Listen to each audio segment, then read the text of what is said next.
Bom, é um prazer estar aqui de novo, né, para conversar um pouco sobre segurança. A ideia dessa apresentação é tentar mostrar um pouco, não só o lado de uma pesquisa em si, mas depois, a segunda parte vai ser o background, o que aconteceu por trás dos panos, que são a parte da pesquisa onde a gente não publica, né? São todos os erros cometidos, as escolhas mal feitas, o tempo perdido. Espero que meu chefe também não veja, né? Porque senão ele vai falar, caramba, como assim uma semana perdida, um mês perdido de trabalho? Mas, enfim, essa é a ideia da palestra de hoje. Então, eu vou começar, na verdade, só para colocar um disclaimer aqui. Apesar de eu trabalhar na Intel e boa parte dessa pesquisa ter sido desenvolvida usando o meu tempo de trabalho e também com um coworker da Intel, todos os erros cometidos são responsabilidade minha e tudo que eu falar aqui, na verdade, é opinião minha, não tem necessariamente o aval da Intel. Então, não culpem a empresa pela minha incompetência. Mas, bom, a ideia, como eu falei, da agenda é dividir em duas partes. A primeira parte, eu vou explicar o que foi essa pesquisa, quais foram os resultados obtidos. A ideia da pesquisa é uma pesquisa futurística. É pensando num mundo que os sistemas computacionais evoluíssem e o sistema, de repente, começasse a ter criptografia de toda a memória dele. Eu vou explicar por que surgiu essa ideia, como surgiu a ideia, etc. E vou mostrar que esse futuro já chegou, que já existem plataformas que estão fazendo isso e vou tentar explicar como esse recurso não adiciona de fato a segurança que está sendo prometida. E a segunda parte dessa pesquisa é justamente mostrar o background disso. Literalmente, como você faz pesquisa, pelo menos como eu fiz essa pesquisa, todos os erros que foram cometidos, como ela começou, enfim, todo esse background que eu havia mencionado, né? Bom, então, primeiro de tudo, vamos imaginar num mundo, né, que é o mundo atual onde a gente vive, que qualquer atacante que tiver acesso físico a um computador, vence. Tá? Então imagina que o seu computador está bloqueado, você está num coffee shop e você tem criptografia de disco no seu computador, mas alguém chegou lá, enquanto você foi pegar o seu café, pegou e levou o seu computador. Esse atacante tem acesso a todos os seus dados. Não importa se você tem criptografia de disco ou não, porque a memória não é criptografada. Alguns dos ataques demonstrados, tipo Code Boot, são interessantes, mas houveram outros, né, que mostraram que você consegue conectar um dispositivo PCI e copiar toda a memória, porque a memória está em aberto. Enfim, consegue escrever dados, porque como a memória é em aberto, você consegue substituir coisas que estão na memória do computador e o usuário, no fim, consegue bypassar a autenticação. O caso mais recente, que está sendo falado aí na mídia, inclusive foi essa semana, que o pessoal lançou um Raspberry Pi, que você conecta na USB e desbloqueia um computador bloqueado. Isso é coisa conhecida. Esse é o mundo atual. O mundo atual é ruim, certo? A gente não quer o mundo atual, a gente quer pensar no que mais. O que a gente pensa como proteger esse atacante com acesso físico ao computador? Uma das ideias foi, se você tem criptografia do disco e você tiver criptografia de memória, o atacante simplesmente não consegue mais ler os dados da memória, ele não consegue mais substituir dados na memória, porque ela está criptografada. Então isso parece resolver o problema. A ideia dessa pesquisa é, realmente, será que isso resolve o problema? Quando a memória está criptografada, você pode imaginar 3 tipos de coisa que o atacante pode fazer. Tá? Poderemos dizer 3 tipos de atacante. O primeiro é o atacante passivo. E, por favor, não façam piada com esse atacante. Ele tem todo o direito de ser passivo. Esse atacante, na verdade, é um atacante que teria a capacidade de ler as coisas que estão indo para a memória. Por exemplo, o barramento de comunicação entre a CPU e a memória. Ele teria a capacidade de tentar olhar esses dados, mas ele não tentaria fazer criptoanálise, ele não tentaria mudar, ele não tentaria nada. Esse atacante, obviamente, contra a criptografia de memória, ele não tem chance nenhuma, certo? Porque ele simplesmente está vendo, ele só vai estar vendo coisas criptografadas. Se ele tentar ler direto a memória, está criptografado. Esse atacante é irrelevante para o nosso caso. Mas você tem um atacante também, que ele também está fazendo uma análise estática, mas ele é ativo. Então imagina que ele não só olhou os dados indo para a memória, ou os dados da memória que estão criptografados, mas ele é capaz de tentar fazer uma criptoanálise lá. Então ele pode tentar conhecer algum texto, digamos que ele conhece algum conteúdo de alguma área de memória. Ele sabe que aquela área é equivalente criptografada. Ele pode tentar fazer uma criptoanálise e tentar quebrar a chave criptográfica. Obviamente, a criptografia, em teoria, deve conseguir suportar esse atacante. Então, também não é um ataque interessante para o que a gente quer. Mas agora existe um terceiro ataque, que é o atacante que ele não só está lendo os dados da memória, mas ele ativamente começa a tentar mudar coisas na memória. A intenção é, quando ele muda, ele está por trás da barreira criptográfica, então ele não sabe o valor final da mudança dele, mas ele ainda assim consegue fazer mudanças na memória. Esse é o atacante que a gente vai querer analisar, porque esse é o atacante que talvez tenha alguma chance quanto à memória criptografada. Lembrando, tá, só uma coisa que é importante, que tudo que for falar aqui nessa palestra, eu estou assumindo que o atacante tem essa capacidade. Ele é capaz de ler dados na memória e ele é capaz de escrever dados na memória. A única coisa que está entre ele fazer qualquer coisa que ele quer e, de fato, ele ter que fazer um ataque complexo, é o fato de ter criptografia. É isso que a gente quer tentar olhar. Então vamos, de novo, começar primeiro entendendo. Será que a criptografia protege contra esse atacante? Qual que é o problema? Existem algoritmos criptográficos que vão te dar o que a gente chama de autenticação. Ou seja, eles têm uma checagem de integridade do conteúdo. A questão é, esses algoritmos são muito utilizados em criptografia de disco, mas eles são muito difíceis de serem utilizados em criptografia de memória, simplesmente pelo impacto de performance. Como vocês sabem, a memória é muito mais rápida do que o disco. Então a CPU fazer a checagem de autenticidade ou de integridade antes de salvar em disco é possível. Para a memória, você já não consegue tanto fazer isso. O impacto de performance é muito maior. Então o que nós estamos falando aqui? Nós estamos dizendo que as implementações que estão surgindo, inclusive as que estão presentes hoje, que já foram anunciadas na indústria, elas tratam daquilo que a gente chama de criptografia transparente, ou criptografia sem autenticação. Basicamente é a criptografia por si só. Então a CPU, quando vai gravar um dado na memória, criptografa os dados. Quando os dados são lidos na memória, são decriptografados. Sem autenticação, sem nenhuma checagem de integridade. E é isso que a gente quer ver se o atacante consegue vencer. A grande pergunta é, quando você tem criptografia, o atacante agora, ele não consegue simplesmente substituir bits na memória, como era anteriormente sem a criptografia de memória. Ele simplesmente consegue mudar uma coisa no texto criptografado. Quando a CPU decriptografa, aquilo lá vira algo randômico na visão do atacante, algo que ele não controla. Como uma animação sempre vale mais do que 1000 palavras, então como que funciona a implementação hoje dentro de um SoC, né, dentro do seu computador, para criptografia de memória? Então você tem o pacote que a gente chama do pacote da CPU, onde você tem os cores e os caches. Os dados no cache, eles estão em aberto, então aqui, apesar de não estar dando para ler o texto, é basicamente um cartão de crédito. Quando esse dado ele vai para a memória, existe entre o pacote da CPU, dentro do pacote da CPU e a memória, um chip, no caso da Intel o chip é chamado ME, mas enfim, cada vendor pode colocar o nome que quiser, que faz a criptografia dos dados. Então na memória em si, os dados só estão criptografados. Você nunca vai conseguir alterar os dados na memória sem passar pela criptografia. Vamos imaginar que o atacante tem acesso direto à memória, que ele consiga de alguma forma, sem passar pelo chip criptográfico, acessar esses dados. Os dados são criptografados. Vamos imaginar que ele consiga alterar. Quando ele altera o dado aqui, quando a CPU ler o dado, ele vai ser decriptografado. Como o atacante não tem a chave, essa decriptografia gera algo que, como eu disse, é randômico na visão do atacante. Em teoria, apesar de não ter checagem de integração, o atacante ele é cego, ele não sabe o que ele está fazendo. Então, aparentemente, oferece uma proteção suficiente. Então, por que a gente fala que o nome da pesquisa é Blinded Random Block Corruption? Porque, basicamente, blinded é porque o atacante não consegue ler dados da memória. Ele consegue ver, mas está tudo criptografado, ele não sabe o que é o valor final. Random, porque quando decriptografa, qualquer coisa que ele mudar, ele não controla. Block, porque como a gente está falando de uma criptografia que, em geral, vai ser um modo de bloco de criptografia, porque é a questão de performance, então, basicamente, toda vez que o atacante muda um bit, o bloco inteiro é modificado. E o atacante não tem controle sobre isso. Então, se o atacante tenta mudar um bit na memória, e o algoritmo de criptografia é um algoritmo de 128 bits, no fim você está corrompendo 128 bits de memória que você não tem controle. E corruption, justamente porque você está corrompendo dados na memória. Então, qual que é a ideia da pesquisa? O que vai ser mostrado nessa pesquisa? Primeiro de tudo, apesar de parecer que o atacante está ferrado, o atacante ainda assim ganha. Vou mostrar aqui durante a apresentação que a gente consegue desbloquear um computador bloqueado, apesar de ter um mecanismo de criptografia de memória, e num ambiente virtualizado, apesar de ter criptografia entre VMs, ainda assim a gente consegue logar numa VM sem ter chave, sem ter senha, sem nada, assumindo também, obviamente, que o disco também está criptografado. Essa é a ideia.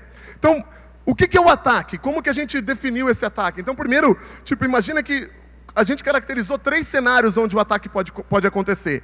E aí a gente forçou o nome desses cenários para ser ABC. Então o primeiro atacante é o atacante que ele está tentando acesso ao sistema. Então imagina que é aquele cenário que eu falei, você está lá comprando seu cafezinho, seu laptop está na tela de login, certo? Você já passou pela parte de autenticação do seu disco, mas o cara roubou o laptop. Esse é o Access Seeking.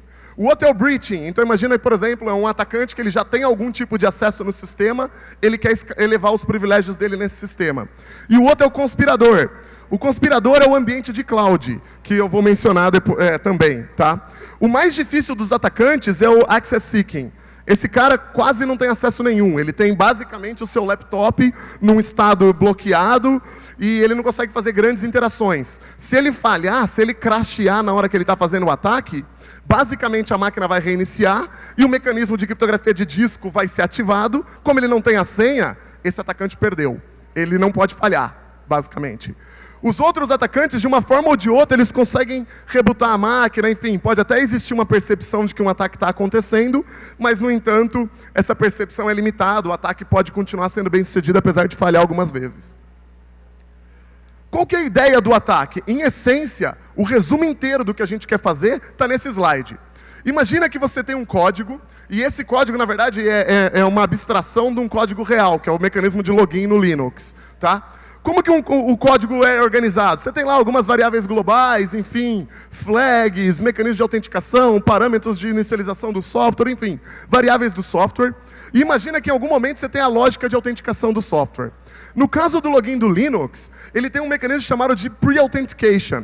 Qual que é a ideia? Imagina que você está num ambiente que você tem um controlador de domínio, ou que você tem um sistema em rede, onde o usuário se autentica numa máquina e consegue acesso a outras. Você não quer toda vez ficar pedindo a senha para o usuário.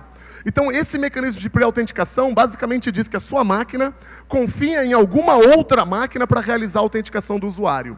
Isso é uma coisa comum, todos os sistemas Microsoft têm, Linux tem, Apple tem, enfim, não é uma coisa exclusiva do Linux. Interessantemente, na implementação do programa de login do Linux em si, eles têm uma parte do código que, olha, se tiver habilitado a pré-autenticação, ele chama o mecanismo de pré-autenticação. Ele vai se comunicar com a outra máquina para verificar se essa autenticação foi realizada. Se essa autenticação funcionar, ele seta uma flag.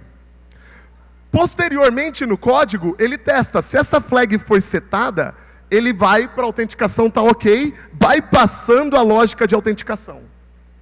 Vocês percebem que se setou, se o pré-out funcionou, a flag está setada, então, portanto, está válida, portanto, ele vai para o out ok, ele bypassa a lógica que pede pela senha. Qual que é o problema? Mesmo que o mecanismo de pré-autenticação não esteja habilitado, portanto, esse código nunca vai ser executado.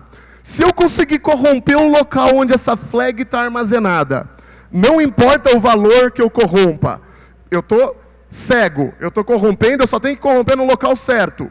Quando a CPU consumir esse valor, vai decriptografar por um valor randômico. Esse valor randômico vai sobrescrever um monte de coisa, inclusive o pre-out flag e um monte de outras coisas. Se eu conseguir que o programa não crashe com esse valor randômico, as chances de eu errar o valor aqui é de 2 elevado a menos 32 menos 1. Tipo, de eu não errar. Ou seja, eu sempre vou ser bem sucedido. Só para vocês terem uma ideia, 2 elevado a 32 é mais ou menos o tanto de estrelas que tem no universo.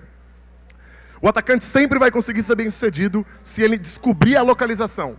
O desafio fica em como descobrir a localização. Eu vou mencionar um pouco quando eu chegar nas falhas que houveram na palestra. Mas, basicamente, o atacante não precisa saber o conteúdo que está lá anteriormente e ele não precisa ter controle no valor que é corrompido.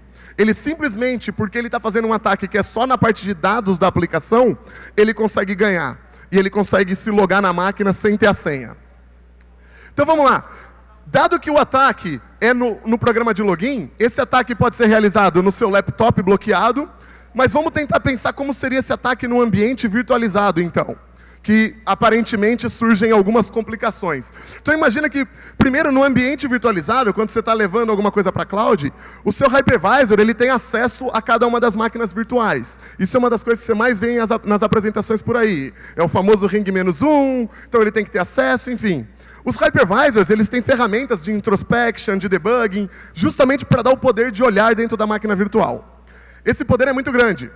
Obviamente, todas as empresas que vão para a cloud, usuários de cloud, enfim, começaram a falar, não, mas espera aí, eu não quero que o provedor do cloud tenha acesso aos meus dados. Então, o que seria a criptografia de memória nesse ambiente? Imagina que agora você tem a sua CPU, ao invés de ela simplesmente criptografar tudo que vai para a memória com uma única chave, imagina que a CPU ela define uma chave por máquina virtual. Isso quer dizer que aquela hora que a transação está indo para a memória, ele vê qual é a máquina virtual ativa, a transação vai para a memória usando a chave daquela máquina virtual. Quando você lê os dados da memória, usa-se a chave daquela máquina virtual para decriptografá-los. Portanto, um administrador, alguém que esteja rodando no hypervisor, quando ele faz uma transação na memória da máquina virtual, essa transação vai ser criptografada com a chave errada, porque ele não está no contexto da máquina virtual. E ele tem o mesmo cenário, ele está na mesma situação que o atacante com o laptop bloqueado. Quando ele escreve, é randômico, ele não tem acesso à chave, então ele vai corromper coisas que ele não sabe o valor final. Quando é lido para a CPU, é decriptografado com uma chave que ele não conhece, então ele não tem controle nenhum do valor final. Então olha que interessante, apesar do ataque ser perfeito para o cenário inicial, ele também funciona num cenário onde você tem a criptografia por VMs. Se você parar para pensar, né, qual que é o modelo de segurança de um ambiente onde o hypervisor não é confiável? Não tem, porque é o hypervisor no fim que define qual é a máquina virtual ativa. Então o que as empresas que estão implementando essa tecnologia fizeram? Eles falaram assim, ó, você confia no hypervisor. O hypervisor, ele pode ter aquilo que a gente chama de attestation. Então o administrador não consegue mudar o código do hypervisor. Então olha que interessante, você como um cliente do ambiente de cloud, você confia na empresa em si que está implementando o ambiente de cloud, então você continua tendo que confiar num Google, Amazon, enfim, qual seja a empresa que esteja implementando para você, mas você não precisa confiar no administrador de redes dessa empresa. Seja lá quem administra esse domínio, quem administra esse hypervisor da empresa, você não precisa confiar nele. Então olha que legal, a proposta parece boa. A questão é, dado que a memória é criptografada, com uma chave agora única por VM, está tudo protegido, a privacidade é protegida? Será? Vamos começar mostrando então o que seria esse ambiente. Então imagina que, por exemplo, aqui no caso eu estou pegando VMware, e dentro do VMware, tá? Mas assim, todos os hypervisors são a mesma coisa, então não é um problema da VMware, você tem features de debugging que você consegue ativar. Que é para você justamente, quando você está no nível do hypervisor, conseguir acessar configurações, conseguir acessar coisas daquela máquina virtual e debugar aquela máquina virtual. Quando você acessa essas coisas, quando você ativa essas coisas nessa máquina virtual, basicamente a habilidade que a gente está ganhando, que a gente está dando para o administrador, é a de ler e escrever na memória. Apesar de ter o mecanismo de criptografia, essa é a habilidade que a gente já sabia que o cara ganha como um atacante, porque ele consegue realizar o mesmo ataque que eu mencionei anteriormente. Certo? Então o que acontece? Como que seria o ataque? Tá? E só para dizer, tem um vídeo depois, quando eu chegar na parte de perguntas, eu vou deixar o vídeo rolando só para vocês verem a VM sendo desbloqueada. Nos slides aqui, o que eu estou fazendo? Eu só vou explicar rapidamente o que está acontecendo. Mas imagina que aqui eu ativei as opções de debugging dessa VM que tem memória criptografada, eu como administrador posso, isso aqui não é contra a attestation do hypervisor, é uma feature do hypervisor, eu não faço mudança nenhuma no hypervisor. Depois eu conecto no debugger, no stub que é exposto dessa máquina virtual. Quando eu conecto, automaticamente a máquina virtual para. Eu passei a controlar a execução dessa máquina virtual. Obviamente eu deixo ela continuar, ou seja, eu deixo a máquina virtual continuar fazendo o que ela tem. Imagina que no ambiente de cloud, é aqui que o usuário vai, sei lá, fazer a instalação completa da máquina virtual dele, ou ele vai via console digitar a senha dele de criptografia de disco, enfim, ele tem na cloud dele lá, ele tem um acesso seguro a essa máquina, em teoria o administrador não consegue ver esse acesso seguro, ele consegue fazer o que ele quiser. Então olha que legal, mesmo no ambiente cloud, você consegue ter essa criptografia de disco, consegue ter criptografia de memória, parece perfeita a solução, né? Se eu tentar como administrador logar na máquina, obviamente, sei lá, eu falho, né? Eu poderia tentar saber a senha, enfim, vai saber se a senha é válida, se não é. Enfim, obviamente o atacante não sabe essa senha, não consegue se logar na máquina. Mas o atacante ele consegue parar essa máquina virtual a qualquer momento. Ele dá um Ctrl+C no debugger dele e a máquina virtual para. Ele literalmente controla a execução do que está acontecendo. Como atacante, eu consigo colocar breakpoints na memória. E aí entra um negócio legal. O breakpoint que eu coloco não é um breakpoint de software, porque é impossível. Porque o breakpoint de software eu tenho que mudar a memória, e a memória criptografada eu não consigo. Mas eu consigo colocar breakpoint de hardware. Então eu consigo ainda assim instrumentar a memória de forma a ter breakpoints em alguns lugares para tentar encontrar o processo que é o processo-alvo. E esse é o segredo do ataque, encontrar o processo-alvo. Quando eu deixo a máquina continuar, percebam que toda vez que eu tentar realizar uma determinada operação que está no processo-alvo, o meu breakpoint vai dar um hit. Então olha que legal, eu consigo diferenciar entre outros aplicativos rodando na máquina e o aplicativo que eu tenho a intenção de atacar. Dado que eu consigo isso, eu simplesmente tento interagir com o programa login até de fato conseguir acessar o meu breakpoint. Quando eu acesso o meu breakpoint, mesmo tendo randomização, mesmo tendo o que for na máquina virtual, a partir do momento que eu achei a base do meu programa, todo o resto do programa é offset dessa base. Então agora eu sei aonde corromper. Eu sabendo onde eu corromper, mesmo que o valor que eu corrompa seja randômico, então aqui no caso eu escolhi os primeiros dígitos do pi, só para mostrar que é randômico, mas você poderia escolher o que você quisesse. Quando você tenta logar de novo, o sistema nem sequer pede pela senha. Então perceba que são máquinas virtuais diferentes, criptografia de disco, criptografia de memória, simplesmente usando breakpoint e fazendo um overwrite na memória, que no fim vira um overwrite de 128 bits, eu ganhei acesso àquela máquina. A criptografia de memória não protegeu em nada, simplesmente porque a criptografia transparente não te adiciona autenticação e integridade. Isso é algo que a teoria sabia, mas na prática parecia ser impossível você conseguir atacar isso. Mas na realidade mesmo é trivial. Qual que é o motivo de que isso acontece? Basicamente, imagina que o software, quando ele é desenvolvido no computador, ele é desenvolvido considerando que ele tem uma máquina de Turing onde ele é o único a estar interagindo com aquela memória. Então, o software ele faz as checagens que ele quer de integridade, as checagens que ele precisa fazer de variáveis, só que ele tem um fluxo de execução que ele espera que seja real. Tudo que ele tem que testar, o software testa. Se um atacante, via hardware, por um mecanismo exterior a ele, consegue mudar qualquer coisa na memória desse programa, o programa passa a ter um comportamento inesperado para o programa, que seria o equivalente a você ter um que a gente chama de Toctol, Race Condition, dentro dessa execução do programa. Mas olha que legal, o programa não tem culpa nenhuma, o atacante está usando um mecanismo externo. Você pode estar usando DMA, você pode estar usando JTAG, você pode estar fazendo, por exemplo, o view stub do hypervisor, só que o programa não sabe, ele não tem como saber, não é o esperado. Você mudou o modelo computacional dele. E por isso que o atacante sempre ganha nesse caso. Interessantemente, tá, o ataque foi simples, porque o programa de login em si é um alvo excelente, porque ele para esperar pela senha, né? Então você sempre ganha esse race condition. Outros programas podem ser mais difíceis, mas não quer dizer que não existem outros casos onde você consiga realizar um ataque similar. Tem como software mitigar, dado que é uma coisa exterior ao modelo de execução do software? É muito difícil. Porque o atacante ele não precisa simplesmente fazer uma condicional que foi fácil. Nesse caso foi uma condicional de flag, né? O pre-out flag está sendo comparado com não zero. Então é fácil para o atacante vencer. Só que olha só, se o atacante sobrescrever um null terminator, um terminador de string, ele pode causar um buffer overflow num software depois que o software já checou os tamanhos das strings. Se ele sobrescrever um index, ele pode simplesmente fazer com que um acesso seja feito fora de um determinado buffer, causando outra vulnerabilidade, apesar do software não ter vulnerabilidade. Se o atacante sobrescrever um contador, ele pode simplesmente fazer com que um reference count tenha um overflow e causa um use after free. Ou seja, as possibilidades para o atacante são ilimitadas, porque ele está fora do modelo de execução esperado do software. Então assim, dá para o software mitigar? É extremamente difícil. Isso literalmente tem que ser um recurso que o hardware te provê. Ou simplesmente a feature não te adiciona nada em termos de segurança, porque a privacidade é quebrada quando você consegue desbloquear esse computador. Bom, como um slide bônus, né, porque eu disse que é um negócio futuro, mas que as empresas já estão fazendo. Então a AMD acabou de lançar duas tecnologias de criptografia de memória. Uma delas é Secure Memory Encryption, a outra é Secure Encrypted Virtualization. E eles lançaram um paper explicando a tecnologia que está aqui. Essa Secure Encrypted Virtualization é até interessante, porque no paper, olha que legal que eles falam.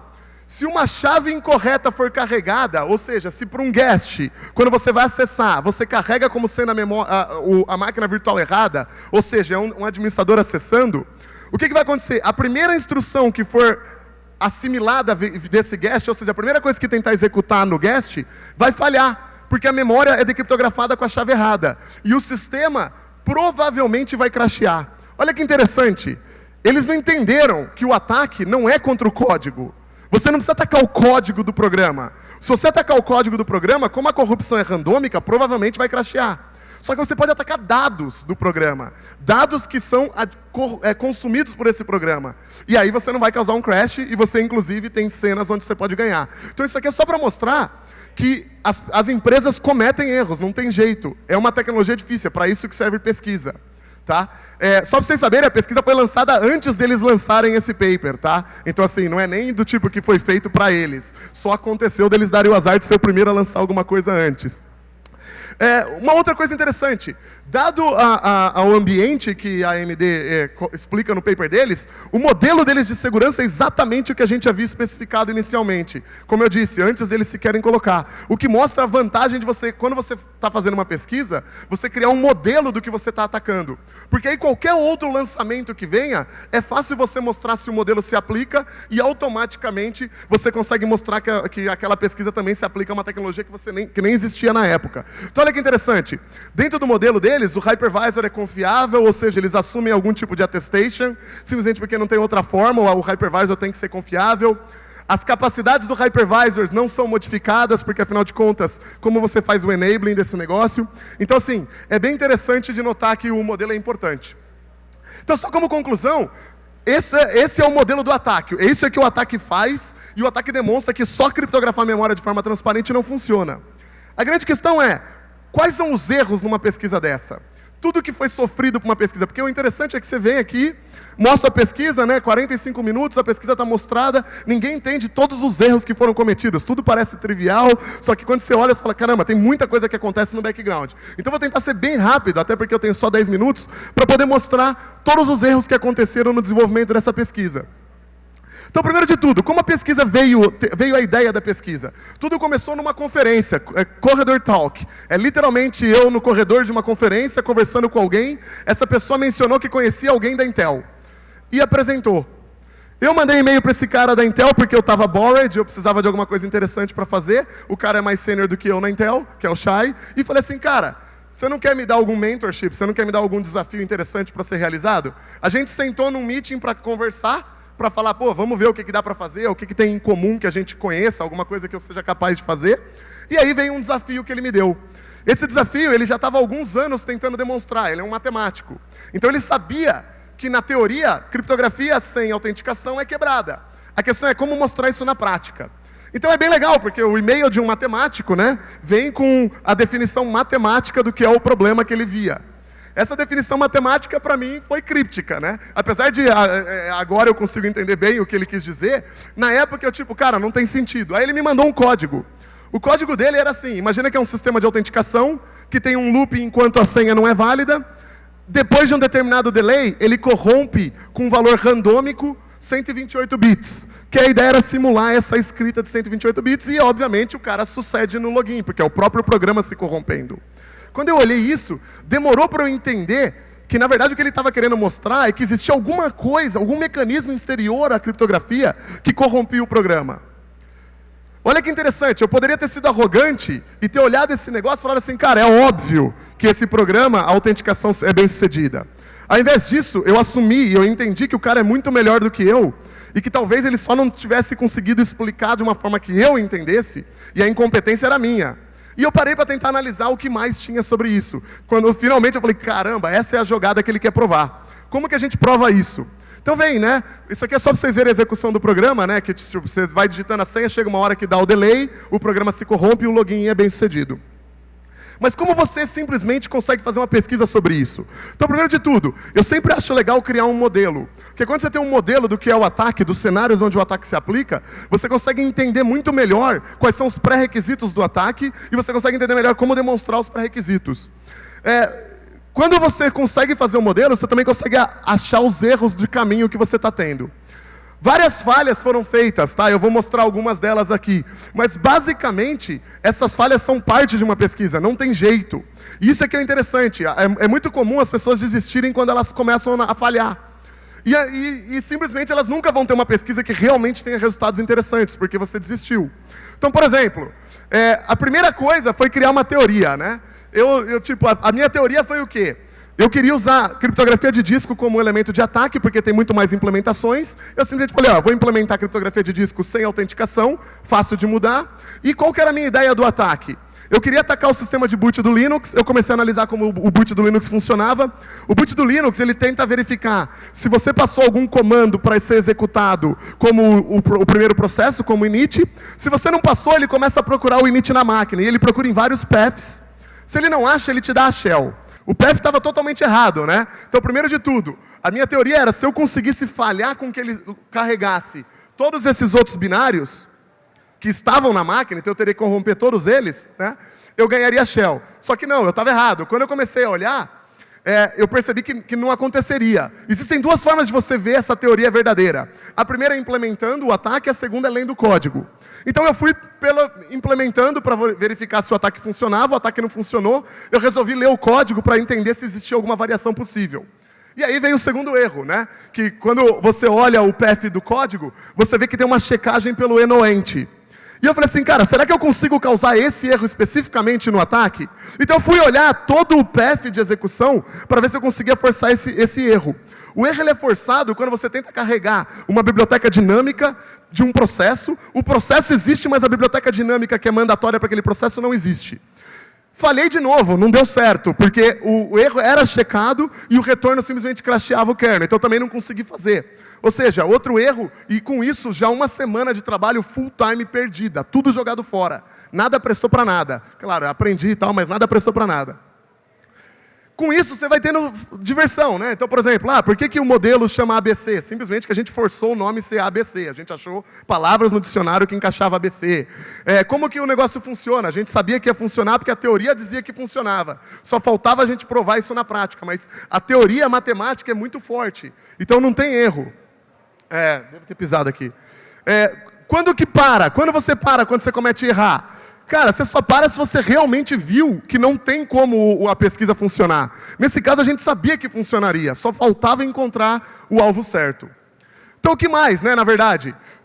Cara, várias outras coisas afetavam a pesquisa. E você tem que, toda vez que você faz uma pesquisa, pensar nessas coisas. Porque se você não pegar na pesquisa e não olhar o background, cara, o que já publicaram nesse negócio? Quais outras tecnologias que afetam a sua pesquisa? Quando alguém te faz uma pergunta, você se sai de estúpido. E no fim, todo o valor de uma pesquisa pode ser jogado fora, simplesmente porque você não quis olhar o que já existia. Tá? Isso é uma coisa muito comum. Você chega, você faz um claim quando você está fazendo uma apresentação, e o claim está errado porque você não entendeu de fato todas as tecnologias envolvidas. Tudo isso consome tempo. E é normal, todo mundo vai errar, todo mundo vai precisar consumir esse tempo. Não tenham medo de dedicar esse tempo, porque é isso que faz a diferença do negócio que é sólido versus um negócio que a primeira pergunta que é feita já desmontou toda a teoria que você quis mostrar. Mas qual que foi o maior erro de todos, tá? Bom, quando a gente foi partir para o ataque dentro de um VMM, imagina que eu estou conectando externamente, certo? Eu estou dentro de um debugger que o hypervisor implementa para debugar o guest. Então, antes de sequer tentar conectar e olhar o que esse debugger me dava, eu comecei a implementar um monte de script para lidar com memória física. Script para achar processo na memória virtual, script para encontrar offset, módulo de kernel para poder verificar se o meu script estava achando o negócio certo. Perdi um mês escrevendo scripts de debugging para debugar via um hypervisor num processo. Aí, acontece que o hypervisor, o debugger dele, já me dava a visão da memória virtual. Eu não precisava ter feito nada disso. Foi literalmente outro mês jogado fora. Por quê? ignorância minha. Eu podia ter perguntado para algum amigo meu se ele já tinha usado o debugger de um hypervisor, ou eu poderia ser primeiro conectado no debugger e olhado o que ele me dava. Então vocês veem que é normal isso acontecer. Foi um mês de trabalho completamente perdido, que não tem nada a ver com a pesquisa, que não surgiu nada que para a pesquisa servia, simplesmente porque eu fui no caminho errado. Mas, enfim, é isso, aprende, a próxima vez eu vou olhar, certo? Conclusões finais, só para dizer aí, uma mensagem final para todo mundo. Primeiro, todo mundo falha, sem exceções. Não desista. Porque se você desistir na primeira falha, você perde a chance de fazer um negócio que realmente é interessante. Segundo, a pesquisa só tem resultado quando os resultados aparecem. No meio tempo, você vai errar, vai fazer um monte de coisa, vai perder um monte de tempo, vai demorar, é normal. Essa pesquisa como um todo, de quando foi começada, até fazer engenharia reversa de tudo que foi desenvolvido, encontrar, ambiente virtualizado, etc., demorou 1 ano e meio. Tá? Então, assim, é normal. E agora tem resultado, e agora os resultados vão aparecendo, e cada vez mais você vai tendo benefício, e agora uma coisa vai puxando a outra. Obviamente, gerou-se um monte de outras coisas em paralelo que também vão poder ser apresentadas, que também tenham valor. Talvez um dia eu vá fazer uma apresentação só sobre como achar processo na memória física, enfim, pode ser. Só que não percam esse foco da pesquisa. Não tenham medo disso, é normal demorar, é normal você errar e faz parte. Então a mensagem final aí para os nossos roadies, né? O caminho aí da segurança, né? A estrada da segurança ele é difícil, mas ele é compensador. Eu acho que vale a pena, eu sempre acabo me divertindo, surge no background um monte de piada, um monte de outras coisas que você faz que acabam valendo a pena. Obrigado aí a todos.